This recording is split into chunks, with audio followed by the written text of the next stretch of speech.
So, most people think that self-sabotage looks like laziness, skipping workouts, binge eating, or poor food choices. While some of those things might be symptoms, I totally disagree. That is not what self-sabotage looks like. In my 2 decades of coaching, the two biggest forms of self-sabotage that truly keep people stuck are actually much sneakier than that. And I'll explain in just a moment. The wildest part is that these two are complete opposites, both levels of self sabotage, and yet they're almost identical in how it affects each person. One person gives themselves almost no grace whatsoever in their fitness journey, the other gives themselves way too much grace. One beats themselves up over tiny mistakes that really don't even have much to do with their results. The other one constantly explains away crucial ones that prevent them from learning.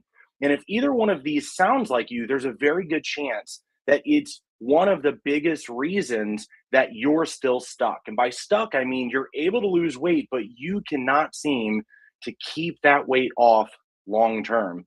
In fact, many of you may not even be able to keep it off longer than a single year, which keeps you in this loop of losing and regaining over and over. But if you're like most of the people that I've worked with in the last 2 decades, you might notice that each time you go to lose, it's a little harder than the last time.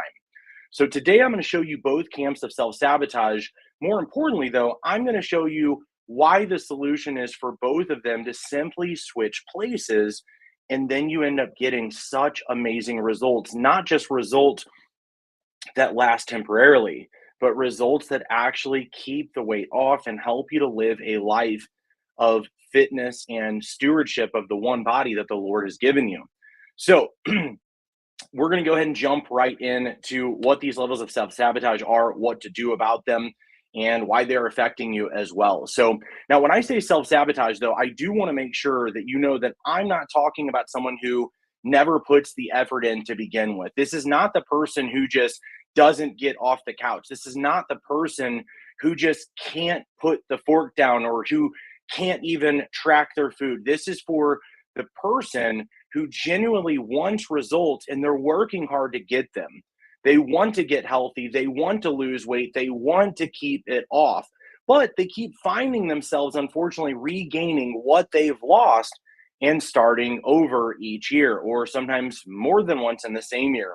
99% of the time, though, it is because they fall into one of these two camps of self sabotage. Now, as I go through these, I want you to take notice of any habits and patterns and be honest with yourself. I'm not there with you, but I do want to help you to be honest with yourself and see if you notice some of these sabotages in your own journey. I know I have in the past. And so I'm hoping that this is going to be something that really benefits you, like it has many of my clients.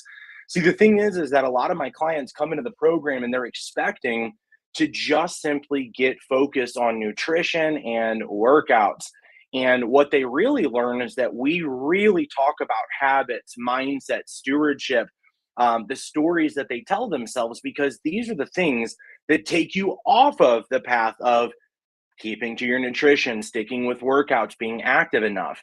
It's usually these levels of self sabotage that prevent people from doing the things that they know that they should consistently enough to get the result that they say they want to get or keep. Okay. So let's go ahead and talk about them. The very first one is the perfectionist. And you might be thinking, like, oh, perfectionism. Yeah, that's me. But how is that self sabotage? Oh, just wait. Let me show you. And this, guys, I want you to really listen to this because these are the number one things. These two things I'm talking about are the number one things that I see preventing people from either getting results or from getting results that they can keep. So please take this seriously, even though it's not pertaining to protein or calories or specific fat burn, because this here is going to be the thing that will keep you from sabotaging in your fitness journey. So without further ado, we're going to talk about the perfectionist first. The first person is the perfectionist. This person believes that if they cannot do things perfectly, they've somehow failed. They go slightly over on their calorie target. They fell short on their protein goal for the day. They miss a workout. They maybe have a week where they didn't get as many steps in. They eat pizza maybe at a birthday party, Or this is another one, they relax a little bit with their nutrition and workouts on vacation. And then immediately after any of these things, the guilt starts. I blew it. I ruined my momentum. Dang it. Why can't I keep myself in line better? Okay. Does this sound familiar? Is that you? Are you the perfectionist where you simply make a tiny little glitch or a mistake, or it's just simply not perfect, but you think or you believe that if you're not perfect, eating clean 24/7, if you have a piece of cake, if you have a piece of candy, if you deviate slightly, you're afraid that you've messed it up and you're starting back over. Okay. Now, the crazy thing is that most of the time, the actual mistake isn't really that big of a deal for their overall results if you are the perfectionist, okay? What is the emotional reaction, okay? So let's go ahead and use pizza as an example. People will have a few slices of pizza and act like they destroyed months of progress or like they have cheated. And the thing is that I want you to actually be logical and mathematical about this for a second, because everything in fitness and fat loss really comes down to provable, repeatable science and observable mathematics. The numbers don't lie, the science doesn't lie. Okay. So, this is the great thing. It takes roughly 3,500 calories above your maintenance calories to gain a single pound of fat. Most people aren't even remotely close to that. Okay. What I mean is, like, if it takes 2,000 calories for you to maintain your body weight, you would have had to eaten 5,500 calories in that day for you to gain a pound of fat. Okay. So the reason I say this is because 2 to 3 slices of pizza might put you over your calories, 600 calories for the day if you eat it over your macros or your calories. Doesn't have to, but it could. 2 to 3 slices of pizza is not going to lead you to being 3,500 calories over unless you eat the whole dang extra large pizza by yourself. Now, I say this not so that you are, lowering your guard when you're eating pizza. I don't want that. I do want you to track what you're eating, but I don't want you to have some candy, some ice cream, a piece of cake, and to think, oh, great, I just can't get my stuff together. I want you to know that I have pizza pretty much every single month. I have chocolate. I'm not much of a chocolate fan. I love ice cream, chocolate chip cookies. I have real foods, and I have never, in my, what is it now, 21 years of coaching, of fitness coaching, I've never been perfect on my nutrition. I've missed workouts. I've made so many bad choices. I could write a book, and yet I still keep in good shape, and you can too. So I just want to make sure that you know that you're not cheating, you're not deviating from the plan by simply eating a food that you consider to be unhealthy or less healthy than something else. As long as you're tracking that food and it stays within your total calorie budget or your total daily energy expenditure, which is how many calories you burn in a day. If you eat over that, you're not going to get results. It's really that simple. Okay. But if you're not eating over that and you're just having pizza, you didn't do anything wrong. So, with that said, what ends up happening though is that most people aren't remotely close to being 3,500 calories over, yet they convince themselves that they failed. They convince themselves that they're bad and that they need to start over, that somehow they have a discipline problem, and it's not the truth. Okay.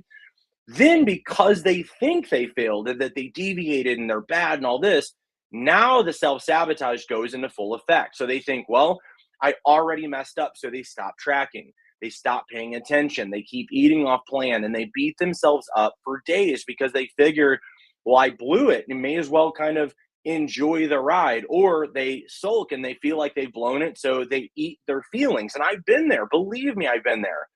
But this is not the way to do this, okay? So then what started as a tiny overage of calories, if they were even over on those calories on a single meal, now becomes a week-long disaster of not doing any of the habits that actually get results, okay? So the perfectionist's biggest problem is not nutrition flubs. It's not missing a workout, but it's living the all or nothing lifestyle. And this is a problem. And this brings shame and prevents consistency because you believe in a lie that perfection is the price to get fit. Thankfully, much like much like the Bible, we live through grace, and that's the same thing. So as we are changed from the inside, our outside habits change. This is the same way with fitness as what it is with our salvation, okay, with the Bible. So that is the idea here. All right. So they turn small mistakes that are totally normal and not enough to even alter the results much into major ones that actually do slow their progress. And that is where the real problem is. So, what I want to do is give you something that I learned from Pastor Alan Nolan. He's down in Oklahoma. If you've not looked him up on YouTube, please go find his stuff. You'll absolutely love that church and what they teach. But this one has stuck with me, and I love Pastor Allen because he's pretty blunt about things, and he gives a lot of science and a lot of mindset things, and helps to bring the Bible into like real life practicality. And so what he gave on one of his lessons many years ago is something that he said is something that obviously he did not create, but it's something where I learned from him. I want to give him the credit for it. So this is called E plus R equals O. Now I've taught about this a little bit in my program. I've maybe mentioned this a little bit on social media, but today I'm going to actually go into just a little bit about what this is, because it's going to help you immensely. So E plus R equals O. This means that the event plus the response actually equals the outcome. Now, what you need to know is that 90% of your outcome is actually due to the response to said event and not the event itself. What does that mean? Well, that means that the calorie overage is only 10% of your outcome, or in this case, really even much less than that. But the point is that of the actual outcome, the calorie overage is only 10%, but the emotional response to the calorie overage, that actually was worth way more damage to your progress than the actual calorie overage. This is the epitome of self-sabotage, because your calorie overage or eating that pizza did not create the outcome you thought it would, which would be negative. Unfortunately, your response to the food you ate did create the negative outcome. Okay. Does this make sense, guys? Let me know in the comments below. E plus R equals O. Take that, put it in your pocket, make sure you keep it with you. You're going to be able to ask yourself in almost any given situation, is my response to my mistake, the event, or the thing that happened worse for the outcome than the actual event itself? If so, this is where we want to ask the Lord to start helping us with emotional intelligence and actually being responsive instead of reactive. When we respond, we're able to pray, to stop, to pause our emotions. But when we react, it's knee jerk and it's going to be instant. And usually we've not had the time to pray, to use wisdom, to seek counsel, or to just give ourselves time to let the emotions die down. Okay. So I've always learned, and I still teach this, that we do not make decisions on emotional highs, which are excitement, or emotional lows, which is fear and scarcity. Okay. So E plus R equals O. This is going to be immensely helpful for the perfectionist. But now let's talk about the person on the opposite end of the spectrum. Now, this one is the overly forgiving person. I don't mean that they're overly forgiving of others, they're overly forgiving with their mistakes, and crucial ones at that.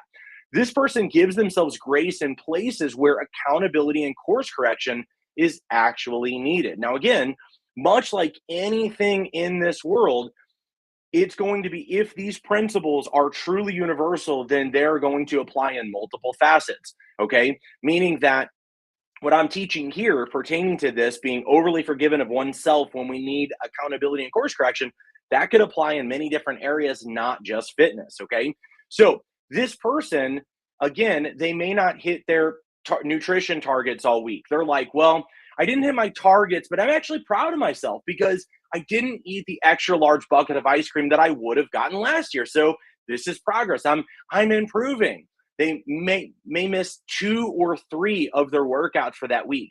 And it may look something like this. Well, my mom came over and wanted to take the kids and me all the way up to Culver's, and I chose to be a loving mother and daughter today. So I said yes.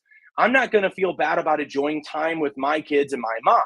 Who knows how long she'll be around, you know?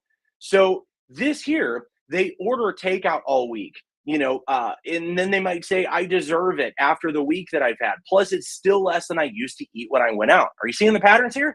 Or another one, mom comes into town for 2 weeks. The workout stops, the nutrition stops, the habits stop, and the justification actually begins. Okay. I didn't really have a choice, Lance. life is just too short. I wanted to enjoy myself. I wanted to be there for my mom. I wanted to be there for my kids. Here's the problem. They're making emotional decisions and using logic to justify them. Of course, we know that you only get one life, and of course, you only get limited time with your mom. But is that really the truth on why you chose to forego looking at nutrition and why you chose to ignore the nutrition targets and habits that lead to results? No, chances are, no, that's not the case. This is the story that you're telling yourself if you are the overly forgiving one. And because they keep explaining away the behavior, they never learn from it. They never improve the habit because they're not even taking ownership to say, if I keep up with this habit consistently, it's going to break my results. Okay. So they never address the pattern. And this person is usually willing to adjust variables that affect the results. Okay. Meaning that they're willing to say, hey, my mom was in town. I wanted to be a mom today. I wanted to take care of my kids, Lance. I needed to be this person. And so what they're doing is basically stating like, it's either I'm a good mom or I eat the nutrition that helps me to get the results. I'm a good daughter, a good son, or I eat correctly. Guys, this is not the correct way to look at this. It's not mutually exclusive, where you can be a family person and not be somebody who is focusing on nutrition goals. Okay. So in this situation, they're willing to adjust variables that affect the results, but when measurements or weight haven't changed, they sometimes have this kind of selective amnesia regarding their willingness to loosen the very habits that bring results. They forget that they were willing to get 2,000 steps instead of 10,000. They forget that they were willing to get only one workout instead of three. They forget that they didn't track their food for 4 days and they only remember, I'm making effort and that effort should be paying off. Well, what I want you to know is that busyness is not the same as productiveness. You can track your food, you can work out and still be too sedentary or eating too many calories to get the results you want.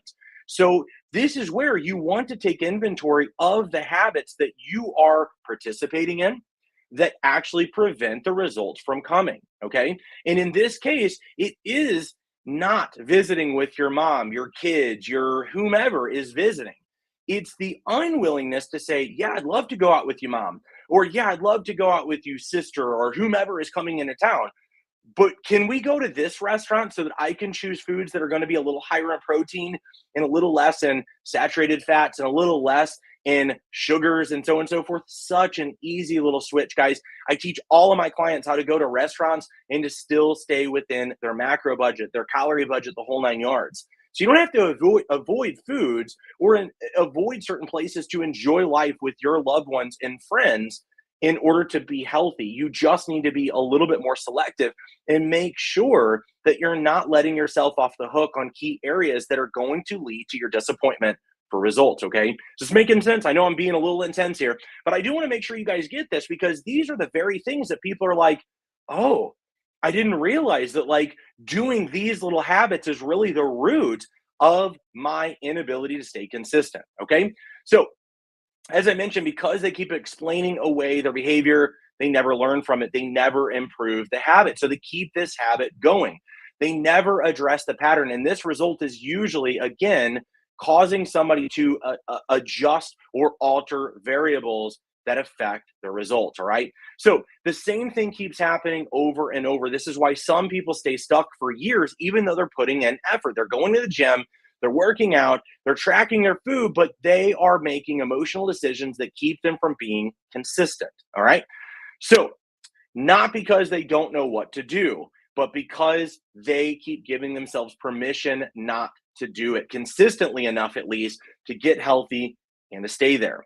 All right. So, here's the big turnaround here that most people don't really necessarily expect. The weird part here is that while these two camps sound like they are polar opposites, they're actually nearly identical. Okay.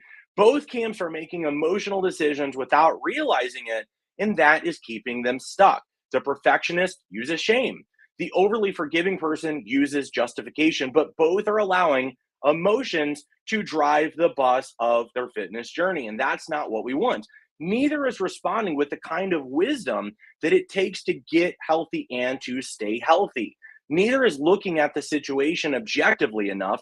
One is making the mistake bigger than it is, and the other is pretending that it isn't a mistake at all. This is what is keeping you stuck if you are in one of these two self sabotage camps. Now, what I want you to do is to take a really hard look and ask yourself, do I do this? It's not, do I do this every now and then? Do I do either one of these consistently? The answer is likely yes, at least more often than we should. All right. So, how do we fix this? Well, this is why I said that the two groups need to switch places at the beginning. The perfectionist needs some of the grace that the overly forgiven person has. You went over calories one night? Okay. Learn what caused it and learn from it. Determine if it's even enough of a mistake to jeopardize or slow your results. If not, which likely it's not, move on. Stop acting like one imperfect day erased months of progress. You're learning, you're improving, you're making better decisions. And when you're noticing, I overate this, I went over my calories. What happened? Well, I didn't get enough sleep that night. I woke up the next day I just noticed all day I felt a little hungry, a little emotional. What's the solution? Avoiding cake, avoiding foods? No, getting more sleep. That's the idea. We take a look like I didn't get enough sleep. When I don't get enough sleep, it makes me have cravings of things that put me over on my calories or my macros. Perfect. By analyzing this, we can fix the situation. Well, when my mom comes into town, I know I'm picking on moms here, but it's just the thing that I hear literally the most often is my mom came into town. And I think that everybody is just like, mom comes into town and it's got to be like all habits just completely break down. We don't want to offend mom. We want to enjoy life. And the thing is, it doesn't have to be all or nothing for the person who is not the perfectionist or the perfectionist either. You can enjoy life with mom or whoever is coming in town, but you don't have to take your hands off of the wheel of your fitness journey in order to do it. Okay. So perfection is not required. Now, talking about the overly forgiving person, I am 100% with you. I am more likely to be this type of person naturally. Um, thank God I was raised by very, I would say, more strict and I would say more of the perfectionist type parents. So now I'm kind of in the middle, thankfully. But naturally, I'm not like that. I'm more like, let's have fun, let's do this, let's do that. And then I'm disappointed when I don't get the results. So if you are like me and you tend to be more of that overly forgiving person, maybe naturally, maybe you're not falling into that, but maybe you are that person. Again, I'm 100% with you on enjoying this life and living it to the fullest. I believe that God wants us to do that, but you need some of the accountability that the perfectionist has if you truly want to get healthy and stop regaining what you always lose. Or you may be watching this and you can't keep the weight or you can't even lose weight. You may need to do that. You need to switch over to hold yourself more accountable. Stop explaining everything away, stop justifying, and stop pretending that inconsistency isn't affecting your result. It is. You got to be honest about that. Okay. So some of you are not hitting your workouts as consistently as you know that you could be to get better results. Some of you are not hitting your nutrition targets as consistently as what you need to get better results. And some of you are celebrating weight loss and your fitness by giving yourself food or meaning like foods that you normally don't get. You're like, oh, I did really good, so I'm going to go out and eat an extra large pizza. I deserve it. No, you deserve to enjoy your life and to have pizza, but you don't get an extra large pizza that puts you over your calories to celebrate being within your calories. It's like, it's kind of like, well, I'll come up with something in a minute. There's a lot of different things that I come up with that are just like, this doesn't really make sense. It's not serving you. Okay. So days off from the habits that are getting you healthy do not need to be abandoned because you're celebrating. That doesn't make any sense. If you need days off, chances are you may need rest, but it may be that if you're like, oh, I just need days off, I'm burnout, you may be doing too much to begin with, and that's burning you out. That's a whole different video, but that may be what's going on. Okay. So the thing is that is why your progress is slow if you are the overly forgiving person, not because your metabolism is slow, not because you're too old, not because you have bad genetics, but because your habits aren't consistent. It's simple enough and it's simple solutions. Okay. That's the cool thing about this. So, in closing, healthy people who keep the weight off and stay fit for life do not live in either one of these camps. They don't expect perfection, but they don't excuse inconsistency either.